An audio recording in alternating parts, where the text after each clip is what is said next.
Minha mãe narcisista teve a coragem de mentir dizendo que meus avós tinham morrido. Tudo só para esconder de mim que o dinheiro que ela esbanja é o da minha herança. Crescer com uma mãe narcisista é como viver numa prisão invisível. Aos olhos de todos, ela era uma mulher elegante, bem-sucedida, uma mãe solo forte. Mas por trás da fachada perfeita, havia uma mulher fria, cruel e completamente desprovida de amor.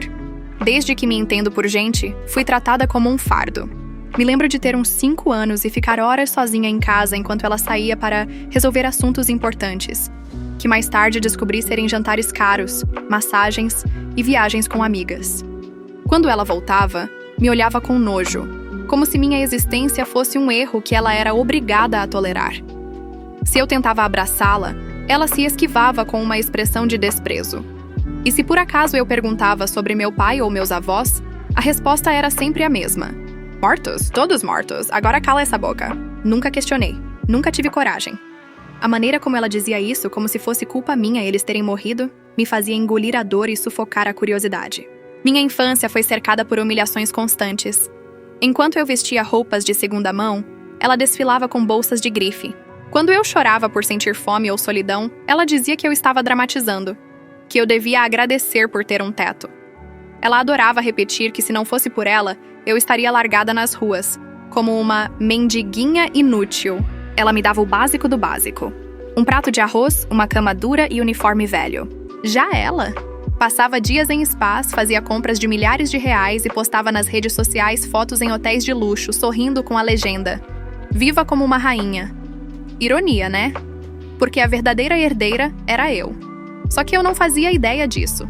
Aos 17 anos, eu já tinha perdido qualquer esperança de carinho. Meu aniversário passou em branco, como todos os outros. Ganhei uma bronca porque deixei um copo na pia. Enquanto ela saía com um vestido novo para um jantar chique, eu jantava macarrão instantâneo. Meus colegas de escola comentavam sobre as férias, presentes, viagens. Eu sorria e mentia.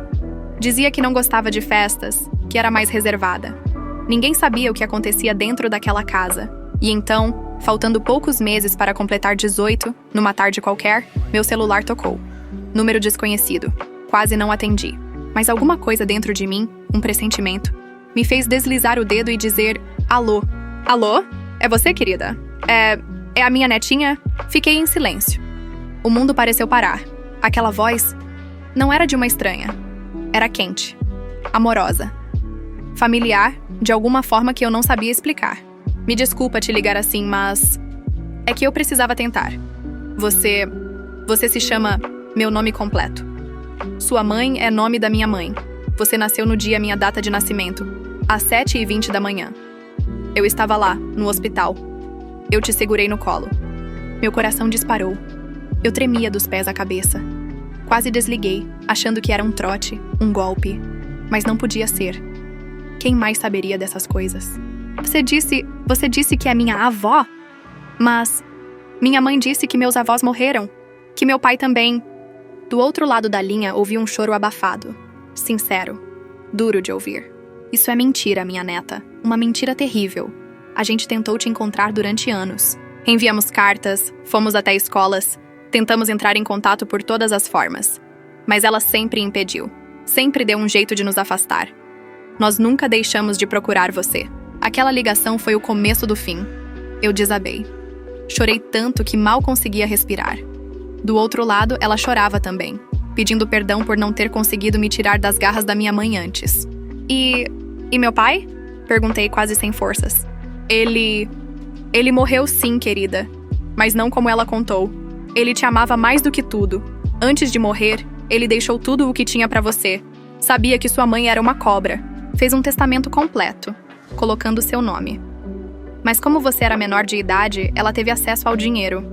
E pouco tempo depois da morte dele, ela sumiu. Fugiu para outro estado. Mudou de endereço. Nós só te encontramos agora porque uma antiga amiga da sua mãe nos deu uma pista. Senti um ódio que queimava no meu peito. Todas aquelas bolsas caras, as viagens, os sapatos luxuosos, pagos com o dinheiro que deveria ser usado para cuidar de mim. E eu ali, vivendo como uma empregada, sendo chamada de inútil, lixo, praga, enquanto ela vivia como rainha, com a coroa que era minha. Nos dias que seguiram, eu e minha avó conversamos todos os dias. Ela me mandou fotos, vídeos, até a certidão de nascimento do meu pai, o testamento escaneado. Me explicou cada detalhe. E pela primeira vez na vida, alguém me dizia "eu te amo" de forma verdadeira. Ela decidiu vir até a cidade me encontrar. Trouxe meu avô e um advogado. Estava tudo pronto. O plano era simples: esperar minha mãe voltar de uma das suas viagens luxuosas. E quando ela menos esperasse, o mundo dela ia cair. E o melhor, eu estaria ali para assistir tudo de camarote. Naquela semana, minha mãe havia viajado mais uma vez. Disse que precisava descansar, porque estava mentalmente exausta com minha presença. Como sempre, deixou um pacote de miojo, 1 litro de suco barato e R$30 sobre a bancada, como se fosse uma generosa doadora de caridade. E partiu para mais uma de suas viagens luxuosas, onde provavelmente torraria milhares em roupas, joias, spas e restaurantes caríssimos. Confesso que, por mais revoltante que fosse, eu sempre me sentia aliviada quando ela estava longe. Menos dias sendo chamada de imprestável, menos olhares de desprezo, menos portas batidas na minha cara. Mas dessa vez, eu não estava apenas esperando seu retorno. Eu estava me preparando para ele. Minha avó, meu avô e o advogado já estavam hospedados num hotel próximo. Todos os documentos estavam prontos, tudo milimetricamente organizado.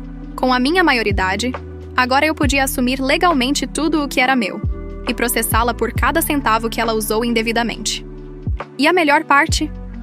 Tudo seria feito pessoalmente, olho no olho. No domingo à tarde, ouvi o barulho do portão eletrônico se abrindo. Meu coração disparou. Corri para o espelho do banheiro. Enxuguei qualquer lágrima que estivesse ameaçando cair e respirei fundo. Era agora. O momento que esperei por toda a minha vida. Minha mãe entrou em casa como sempre fazia, falando alto no telefone, rindo, exibindo dezenas de sacolas de grifes famosas nos braços. Nem olhou na minha direção. Jogou a bolsa no sofá e, ainda sem tirar os óculos escuros, resmungou. Vai preparar um lanche com suco pra mim, sua imprestável. E capricha dessa vez, ou eu jogo fora na sua cara como da última vez. Eu queria rir. Eu queria gritar. Mas me limitei a mandar a mensagem para minha avó. Ela chegou. Minutos depois, a campainha tocou. Eu fui até a porta, o coração disparando como um tambor. Enquanto girava a maçaneta, ouvi minha mãe gritar da sala. Era bom você já voltar com meu lanche, sua lixo imprestável? Aquilo doeu como sempre, mas dessa vez, havia um gosto diferente. Um gosto de fim. Quando abri a porta, lá estavam eles. Minha avó de olhos marejados, me olhando com um amor que eu nunca havia sentido antes. Meu avô com a expressão firme. E o advogado, sério, com uma pasta preta na mão.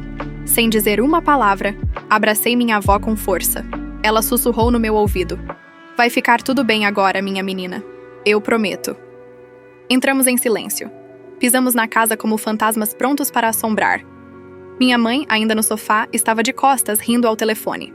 Mas é claro que eu vou voltar lá semana que vem, amiga. Você precisava ver aquele vestido. Só R$7.000. Mas ficou perfeito em mim. Ela disse, rindo. Quando notou o som de passos, nem se deu o trabalho de olhar. Quem era na porta, garota? Vai me ignorar agora também? Tá achando que manda aqui, é? Minha avó deu um passo à frente. A voz dela saiu serena, mas firme, carregada de ironia.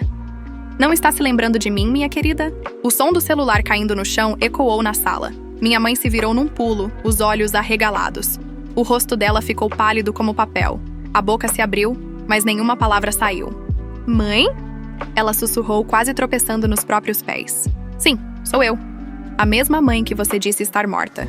A mesma que passou anos tentando ver a neta, enquanto você se escondia, mentia, gastava o dinheiro que não era seu e tratava essa menina como lixo. Minha mãe deu 2 passos para trás, como se tivesse levado um tapa invisível. Vocês não podem entrar aqui desse jeito. Isso é minha casa. Eu vou chamar a polícia. O advogado se adiantou, tirando papéis da pasta. A senhora está muito enganada. Esta casa está em meu nome, assim como o carro, a conta bancária e todas as propriedades e bens que o falecido pai dela deixou em testamento. Você foi apenas a guardiã legal até a maioridade da sua filha. E a senhora cometeu fraude, ocultação de bens, desvio de herança e alienação parental. Estamos aqui para notificar oficialmente que todas as medidas legais já foram tomadas. Isso é um absurdo! Ela gritou. Ela é uma ingrata. Eu criei essa menina sozinha. Ninguém me ajudou. Eu mereço tudo o que tenho. Você não tem mais nada, respondi com a voz firme. Nem a minha obediência, nem o meu silêncio. Acabou. Minha mãe tremia. Olhou para as sacolas no chão como se estivesse prestes a perdê-las. E estava. Ela correu até uma das bolsas e tentou subir as escadas, mas meu avô bloqueou o caminho. Você não vai sair daqui com nada, ele disse. Ela choramingou, gritou, implorou. Em poucos minutos passou de arrogante para desesperada. Caiu no chão de joelhos, chorando. Por favor, eu sou sua mãe. Fiz tudo sozinha. Você não pode fazer isso comigo. Você não fez nada por mim, respondi com a voz embargada. Você mentiu, me roubou, me tratou como lixo. Se existe justiça no mundo, ela começa agora. Minha avó pegou minha mão. O advogado finalizou. A senhora será processada por todos os crimes cometidos. O tempo que passou se beneficiando do dinheiro que deveria ser usado para a criação da sua filha será ressarcido judicialmente. Recomendamos que comece a se preparar. E então, a mulher que sempre se achou invencível, caiu em prantos, cercada por sacolas de luxo que agora não passavam de provas do seu próprio roubo. Ver minha mãe de joelhos, chorando entre sacolas de grife, foi um dos momentos mais estranhamente libertadores da minha vida. Durante anos, ela foi essa figura imponente, cruel, que parecia inabalável. Uma deusa em seu próprio mundo, onde eu era apenas uma criada, um estorvo. E agora, ali, ela estava desmontada. Ela soluçava, agarrada à bolsa da Chanel como se isso pudesse salvá-la. Vocês não podem fazer isso. Eu sou a mãe dela. Eu me sacrifiquei. Ela gritava, a voz cada vez mais histérica. O advogado nem piscou. A senhora gastou mais de $200 mil em viagens, roupas e bens pessoais ao longo de 6 anos. Todos comprovados com extratos bancários, notas fiscais e imagens publicadas nas redes sociais. Enquanto isso, sua filha vivia com o básico, sem acompanhamento psicológico, sem plano de saúde, sem sequer um quarto digno de uma adolescente. Ela tentou retrucar, mas gaguejou, tropeçando nas palavras. Meu avô ficou ali, encarando ela com um olhar de decepção profunda. Ele não precisava dizer nada. Aquela postura dizia tudo. Você sempre foi egoísta, mas eu nunca imaginei que fosse capaz de algo assim com a sua própria filha. Ele disse finalmente. Nem mesmo quando você fugiu de casa com 18 anos, mentindo sobre todos nós. Ainda assim, tentamos manter contato. Quando soubemos da morte do nome do pai, fomos atrás. Ligamos, mandamos cartas, procuramos online. Mas você tinha feito um ótimo trabalho escondendo ela do mundo. Minha mãe abaixou a cabeça. Sabia que não tinha mais como escapar. A fachada tinha caído. E agora? Vão me deixar na rua? Ela disse num tom que tentava ser de pena.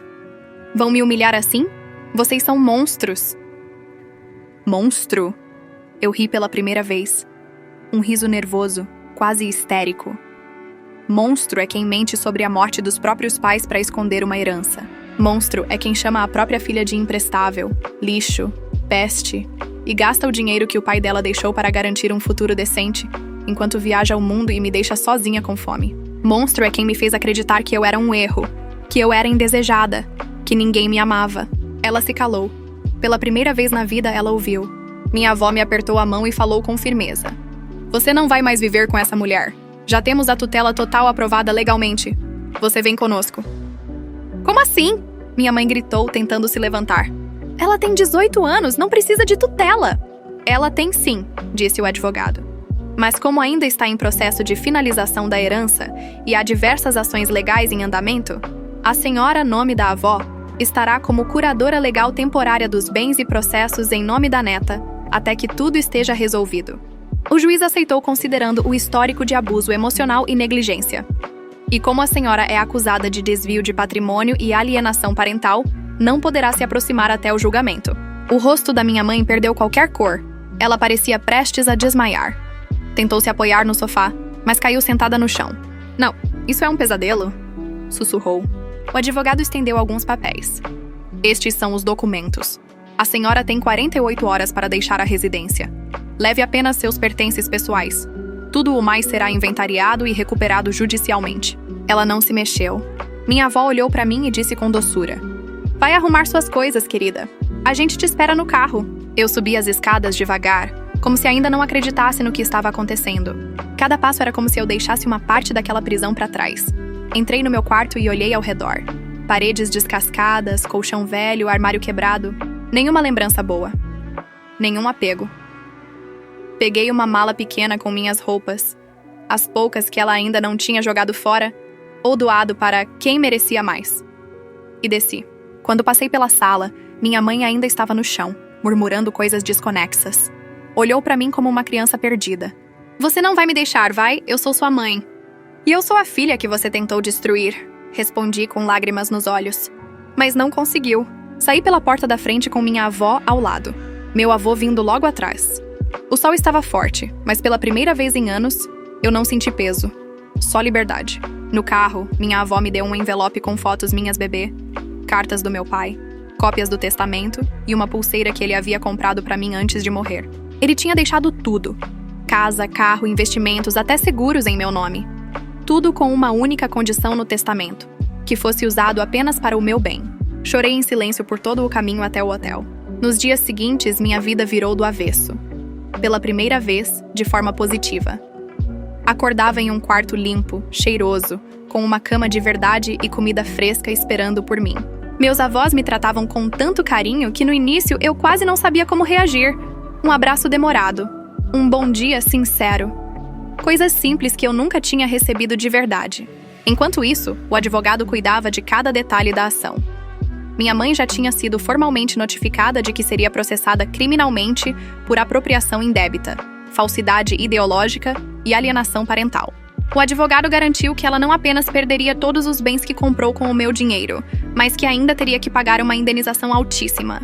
A casa onde morei, aquela prisão sem cor, foi bloqueada judicialmente. Os cartões de crédito que ela usava foram cancelados e os carros de luxo que ela tinha no nome dela, mas pagos com o dinheiro da minha herança, foram recolhidos. Em questão de semanas, ela passou de madame milionária a uma mulher desesperada, sem onde cair morta. Recebemos notícias dela através do advogado.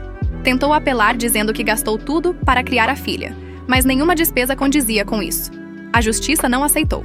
Também tentaram alegar que ela não sabia da herança, mas o próprio banco entregou documentos com o nome dela como administradora da conta fiduciária deixada pelo meu pai. Tudo estava contra ela. Um mês depois, ela tentou me ligar. Eu atendi. Queria ouvir com os próprios ouvidos. Eu sei que errei, disse ela chorando. Mas você precisa me ajudar agora. Eles vão me prender. Vão tomar tudo de mim. Eu sei, respondi com calma. E, sinceramente, eu espero que tomem mesmo. Filha, não me chama assim. Você passou minha vida inteira me tratando como lixo. Mentiu sobre os meus avós. Me isolou. Me fez pensar que eu não tinha ninguém no mundo. Você viveu com o dinheiro que era meu, enquanto eu andava com o sapato furado. Agora você vai colher o que plantou. Ela gritou alguma coisa, mas eu desliguei. Nunca mais atendi uma ligação dela. 2 meses depois, recebi a liberação oficial da herança. Com 18 anos completos e a tutela temporária dos meus avós, agora eu tinha total controle sobre tudo que meu pai havia deixado para mim. A primeira coisa que fiz foi doar várias roupas e objetos de luxo que estavam ainda em meu nome e que minha mãe havia comprado. Vendi o resto e usei o dinheiro para começar uma nova vida. Me mudei com meus avós para uma cidade próxima, mais tranquila. Entrei em uma boa universidade com a ajuda do fundo que meu pai deixou. Comecei a fazer terapia, algo que jamais pensei em ter. E, principalmente, comecei a me redescobrir. Pela primeira vez, estava livre. Livre da voz cruel da minha mãe dizendo que eu não valia nada.